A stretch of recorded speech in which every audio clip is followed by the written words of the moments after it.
10 kali itu sangat tinggi. Ya. Perputaran lambat bisa berarti terlalu banyak stok. Kalau terlalu tinggi, terlalu sedikit stok. Apa keuntungannya lebih sedikit stok dan terlalu banyak stok? Seperti pertemuan yang kemarin, kalau terlalu banyak stok, kemungkinan kadaluarsa, kerugian pada bahan yang obat-obatan yang tidak, yang rusak, ya, overstock, gitu ya. Biaya duit banyak yang terserap di sana.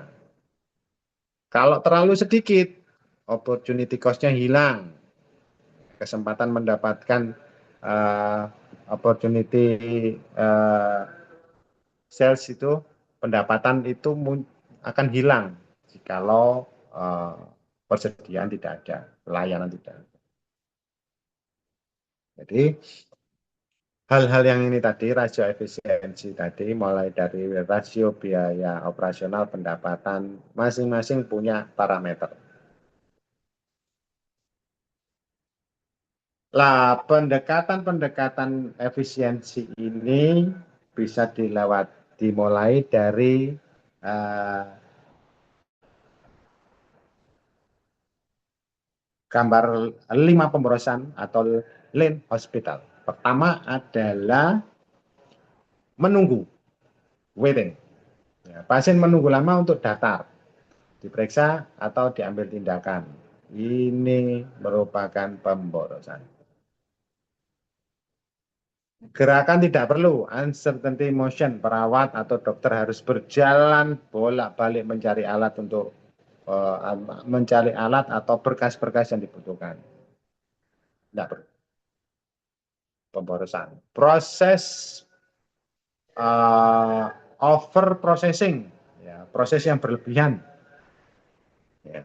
Pengisian formulir ini berulang-ulang oleh staf yang berbeda untuk data yang sama. Nah, ini kalau sudah database-nya satu, sudah bisa dilakukan ini.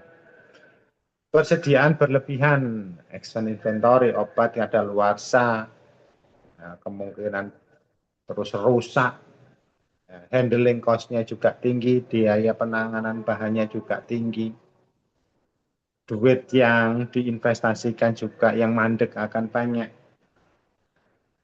Yang kelima adalah defect, cacat, kesalahan diagnosis, kesalahan pemberian obat, dan uh, ini menghasilkan tindakan, tidak menghasilkan, mengharuskan kita melakukan tindakan-tindakan korektif untuk membetulkan itu. Ini kan termasuk pemborosan.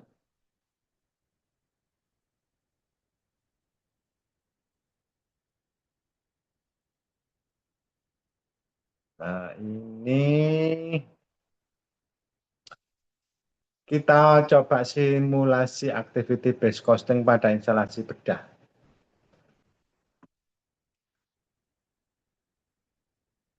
Yang pertama, memperdalam pemahaman kita, ya, melakukan simulasi ini untuk ABC, ya, di instalasi bedah sentral, contohnya aja ya. Ini ceritanya seperti ini. Rumah sakit maju ingin mengetahui biaya yang lebih akurat untuk dua jenis operasi. Operasi katarak dan operasi sesium. Selama ini mereka menggunakan metode tradisional untuk melakukan alokasi biaya, mengalokasikan biaya overhead berdasarkan biaya langsung. Nah, manajernya ini uh, curiga terhadap metode tradisional, ya, karena menghasilkan distorsi biaya yang cukup besar, di mana operasi SC ini kompleks, seharusnya menghasilkan lebih banyak, membutuhkan biaya yang lebih banyak dan sumber daya yang digunakan juga banyak. Terus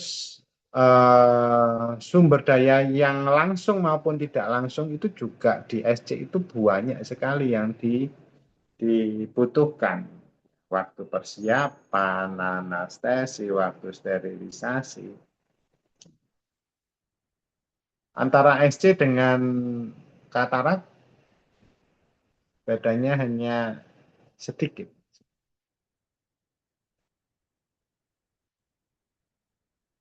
Nah, ini ada data operasi katarak 1000 per tahun sederhana, SC 500 per tahun kompleks.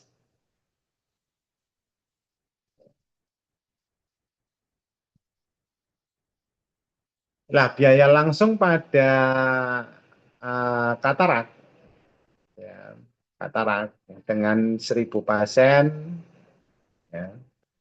Katarak itu kalau 1000 pasien, ya, bahan langsungnya, ya, bahan langsungnya itu sekitar 1 juta per operasi. Tenaga kerja langsungnya operasi katarak, ya, itu 500. Sedangkan SC biaya langsungnya 1,5 juta, biaya tenaga kerja langsungnya 1,2 juta. Dengan metode tradisional biaya operasinya 2 juta untuk katarak, dengan SC-nya 3,471. Dengan EBC setelah dihitung, ya, ketemulah 1,9 juta. Sedangkan, nah ini lebih murah daripada metode tradisional. Sedangkan kalau SC 3,4 juta, dengan EBC malah 3,5 juta. Nah, ini menunjukkan apa? Menunjukkan bahwa metode tradisional menggunakan dasar biaya bahan sehingga distorsi realita. ABC membuktikan SC menyedot lebih banyak sumber daya overhead, anestesi, sterilisasi. Informasi ini krusial untuk mendiagnosis asuransi dan evaluasi tarif tentunya. Sehingga kita akan bisa berbargaining. Sehingga jangan sampai biayanya SC ini selalu under cost sehingga kita mengalami kerugian dengan perhitungan EBC ini.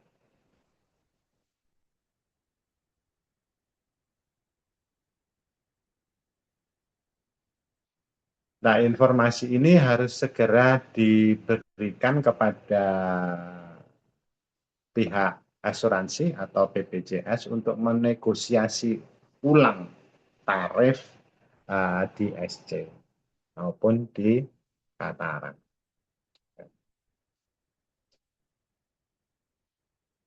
Nanti data detailnya saya kirim ke via WA. Ini analisis investasi kesehatan contoh ya. Ini ada payback period, NPV dan IRR. Ini beberapa ilustrasi bagaimana kita menginvestasikan 10 miliar di MRI. Kalau pakai payback period, itu mengukir lama waktu dibutuhkan untuk mengembalikan investasi dari arus kas masuk bersih secara tahun. Dengan metode ini mudah menentukan kapan duit itu akan kembali. Ya, ada yang dengan menggunakan NPV. NPV ini metode yang paling recommended, ya, paling recommended. Yang menghitung selisih antara nilai sekarang dengan nilai arus kas yang masuk di tahun yang akan datang. Itu dinilai sekarang, bisa dicocokkan nilainya apakah nilainya NPV-nya positif. Kalau positif ya layak, kalau negatif tidak layak. Ada IRR, Internal Rate of Return, tingkat diskonto yang membuat nilai NPV sama dengan nol jika IRR-nya lebih besar dari biaya modal investasi layak.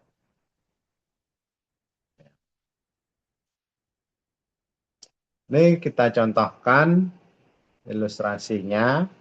Ya. Ilustrasinya MRI butuh 10 miliar, biaya modal rumah sakit 12%. Ya, 12%. Jadi diskon rate-nya itu 12%.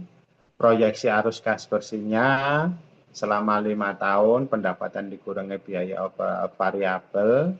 Per tahun pertama itu 2M, ya, arus kas masuknya itu.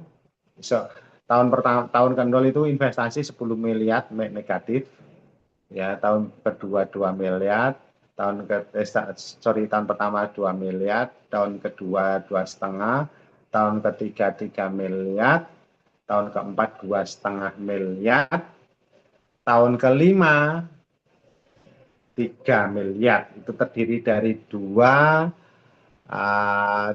miliar nilai sisa akhir tahun dan diperkirakan nilai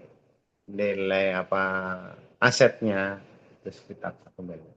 Sisa dari nilai 1 miliar. Jadi itu di total 3,555 10. Lah, faktor diskontonya 12%. 12%. Tahun ke-0 1, nilai sekarangnya 10.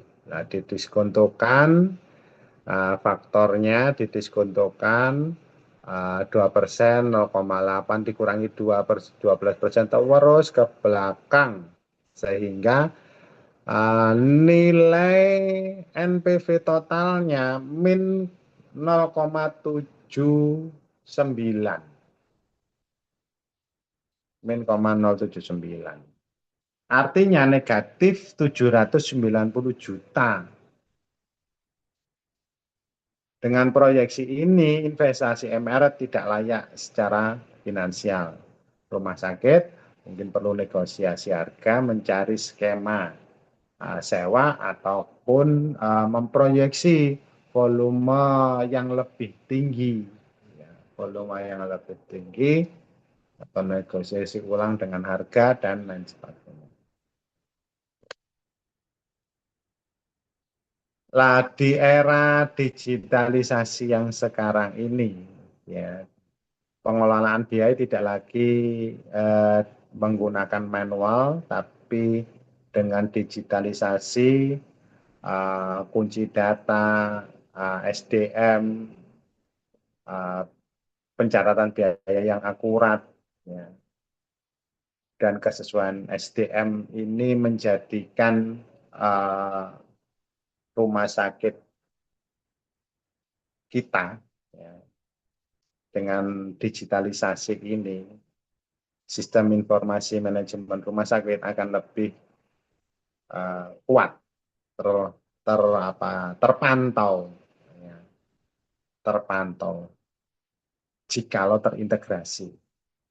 Kalau sendiri-sendiri, SDM sendiri, ini kita melakukan analisisnya agak tidak real time, ya, sehingga terjadi prediksi analisisnya yang lambat. Jadi dengan sistem informasi manajemen rumah sakit yang terintegrasi, ini bisa mencatat biaya secara otomatis, ya, mengintegrasikan data klinis dengan keuangan, menghasilkan laporan biaya yang real time, laporan pendapatan yang real time, ya, pembebanan yang baik, yang baik, ya. Terus ada penggunaan alat kecerdasan buatan sekarang ini semakin banyak, ya, memprediksi data-data yang ada, bagaimana fluktuasi kebutuhan tren, ya, pada musim pancaroba seperti ini, musim demam berdarah dan influenza dan lain sebagainya, bahkan bisa mendeteksi anomali-anomali data. Ya. Jikalau misalkan penggunaan obat yang boros antara satu dokter dengan dokter yang lain, ini menjadikan analisis yang lebih comprehensive.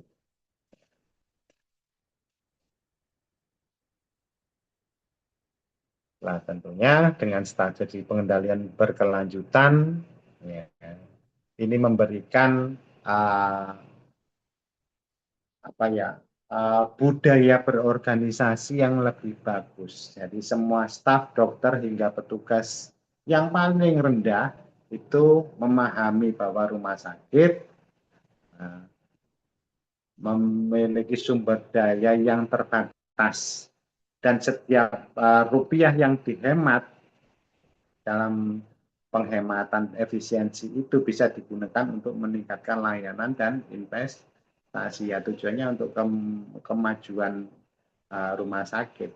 Ya. Ini perlu ditanamkan dalam pelatihan atau sosialisasi oleh manajemen puncak, ya, mulai dari pilar kendali klinis, optimalisasi non medis dan continuing improvement.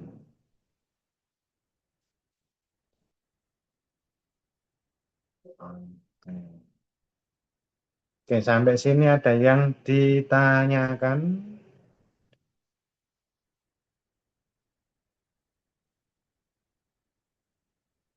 Monggo, Bapak Ibu dokter yang ini materinya agak sedikit dalam, ya, karena menyangkut tentang biaya, menyangkut tentang efisiensi dan pemahaman kita untuk berinvestasi, karena semuanya betul berbentuk investasi. Monggo, Bapak Ibu dokter, ada yang bisa ditanyakan? Assalamualaikum Pak, izin. Salam, nggih.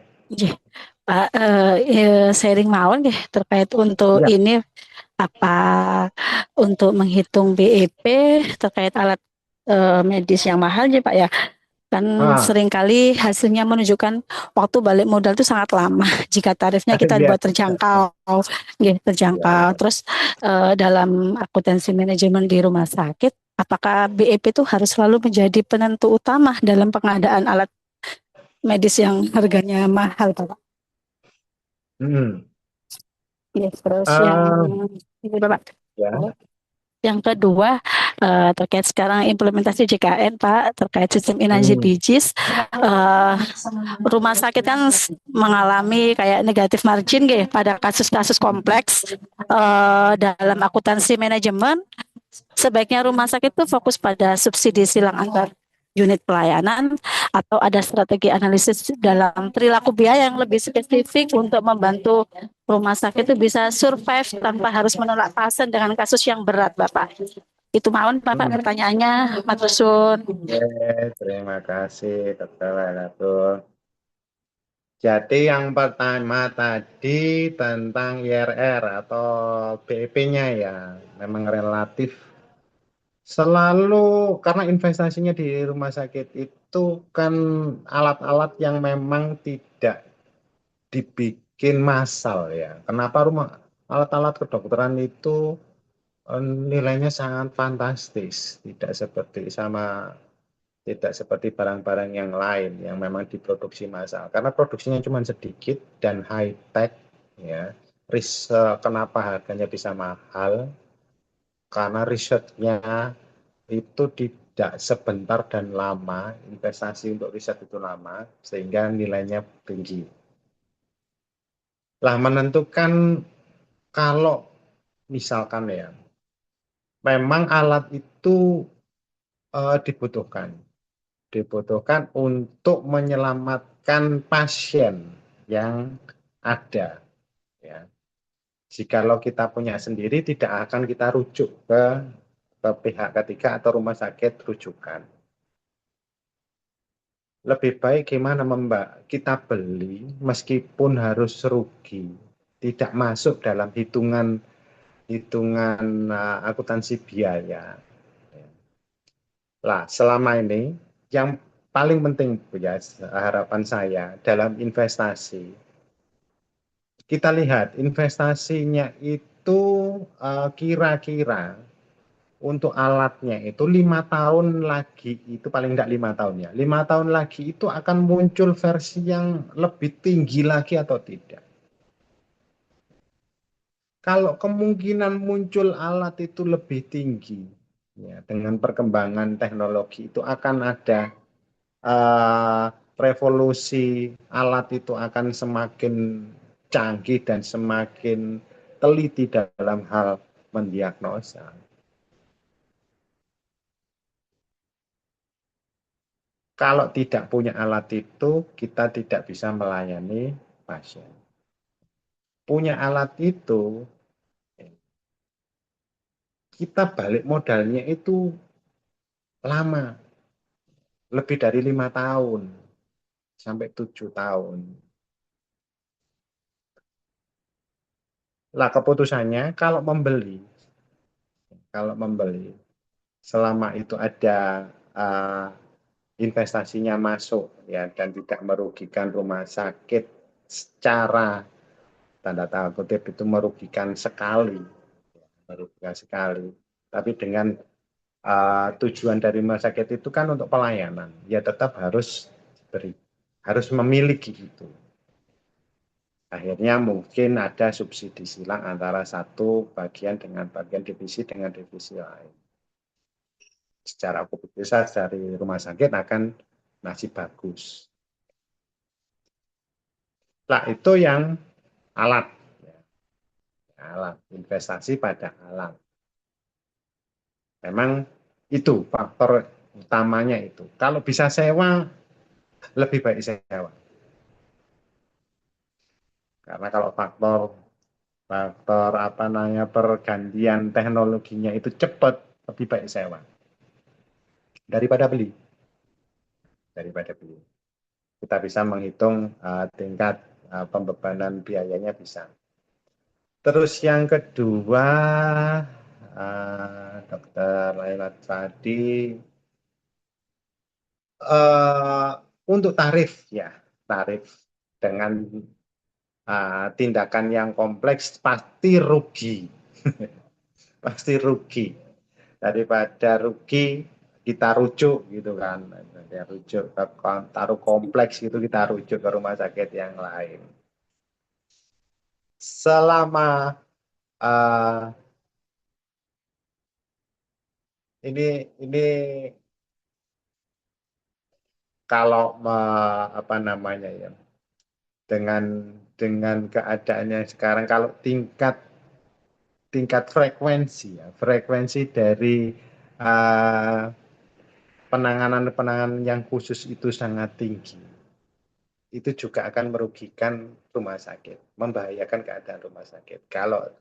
Kalau hanya kisarannya itu hanya 2% dalam 1 tahun, itu kegiatan 3%, bahkan sampai 5% itu dalam 1 tahun masih relatif aman. Ya. Tapi dengan catatan itu melakukan subsidi silang, betul datanya Dr. tadi. Jadi jeda ya, kita kan melayani pasien sehingga tidak menolak pasien, ya. Tapi jelas dengan EBC itu tadi, dengan pembebanan yang relatif tercatat dengan baik, ini memberikan bargaining kita terhadap penyedia asuransi ya, JKN tadi, BPJS. Kalau kita tidak nerima kan kita tidak punya alasan untuk bargaining. Kalau dengan kita menerima, kita bargaining dengan ikatan beberapa rumah sakit itu bisa disampaikan untuk kasus-kasus yang kompleks itu memang tarifnya dari INA CDGs itu tidak relevan lagi dengan beberapa. Kalau tidak dilakukan kita kan nggak punya resource, tidak punya data. Tapi kalau itu terlalu banyak diterima, sangat membahayakan rumah sakit. Saya kira itu analisis dari kami dari beberapa rumah sakit yang uh, menerima kasus-kasus yang cukup kompleks seperti itu. Monggo yang lain. Izin dok, mau bertanya. Oke, Eh, oke. Dok, kami dari UMSIDA. UMSIDA kan Mm-mm. lagi berproses untuk pembangunan rumah sakit Oke. UMSIDA dengan keunggulan gigi dan mulut. Nah, itu kan investasi untuk alat-alatnya ya lumayan ya dok. Apalagi kan sekarang bentuknya itu harus rumah sakit umum yang harus melayani mungkin eh, Hmm. empat empat besar ya, empat yang wajib itu yang di rumah sakit Iya. itu.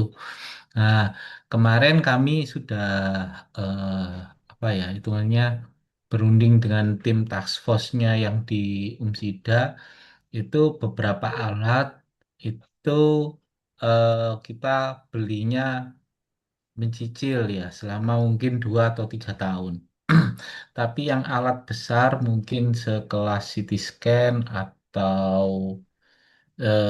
CBCT itu kita CT scan dan alat yang untuk radiologi itu kami mengajukan beberapa vendor untuk KSO, untuk Hmm. yang sewa KSO. Akhirnya Iya. beberapa vendor itu menyatakan oke.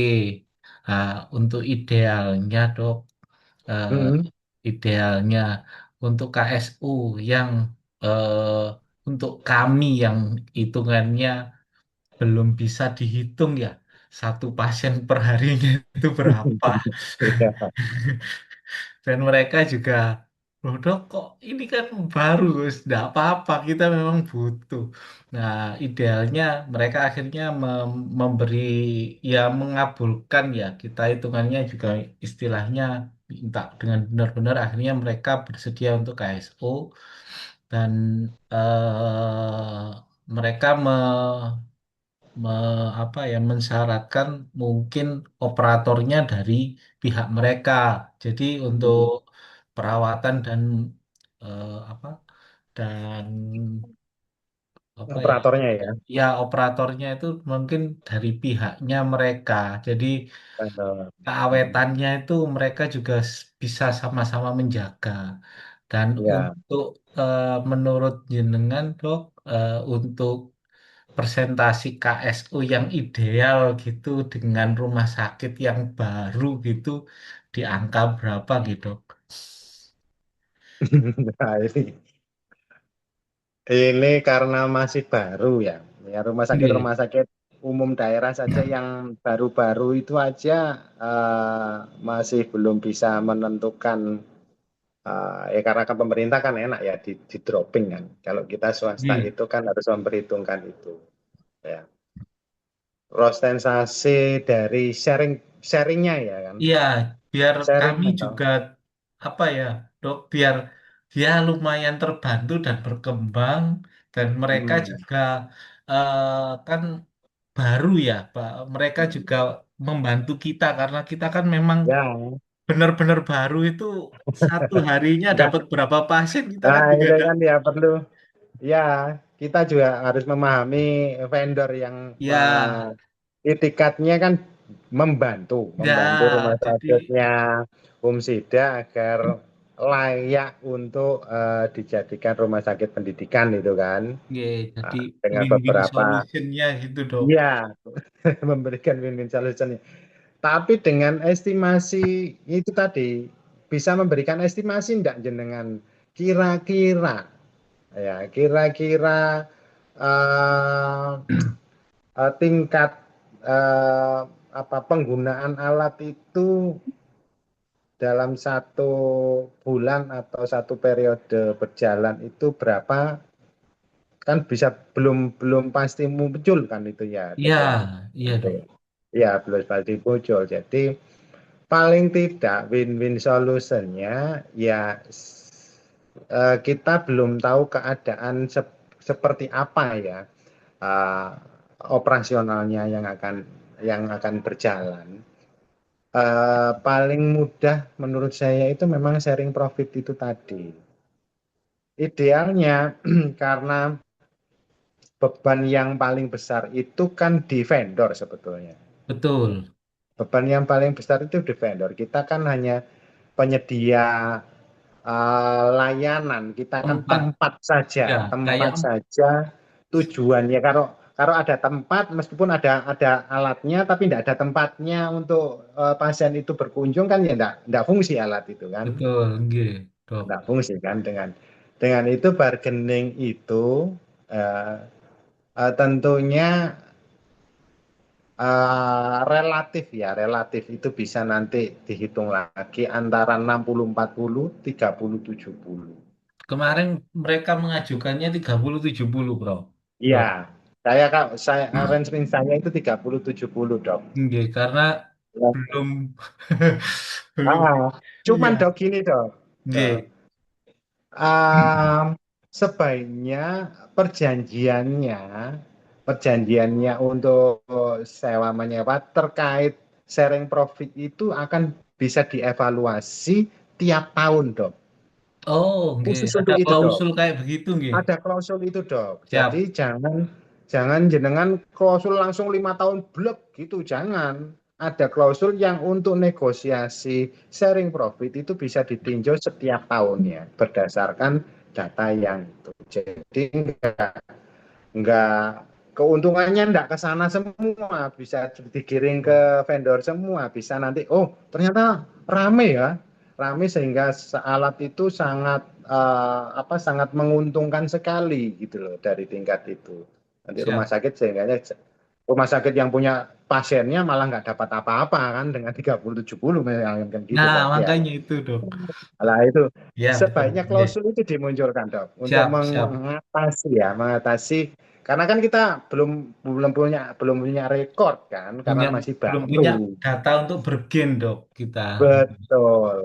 Cuman dengan ya untung lah ada vendor itu yang mau, Mau, nggih. yang mau kan nggak jarang loh vendor itu mau menyewakan dengan relatif rumah sakit yang baru. Baru. Saya kira gitu dok untuk Siap, win-win solutionnya, nggih. siap. Matur suwun, dokter. Nggih, sami-sami. Ada yang lain? Jangan. Kalau tidak ada, saya akhiri nggih. Terima kasih sebelumnya untuk Bapak Ibu mahasiswa calon manajernya rumah sakit ini ya. Nanti saya kirim file PPT dan eh, contoh-contoh soal tadi yang tadi di slide kan nggak kelihatan ya, nggak terlalu kelihatan detail. Nanti ini ada detailnya di PDF-nya. Oke, saya akhiri dan terima kasih. Assalamualaikum warahmatullahi wabarakatuh. Waalaikumsalam warahmatullahi Waalaikumsalam wabarakatuh. warahmatullahi wabarakatuh. Oke, izin live ya.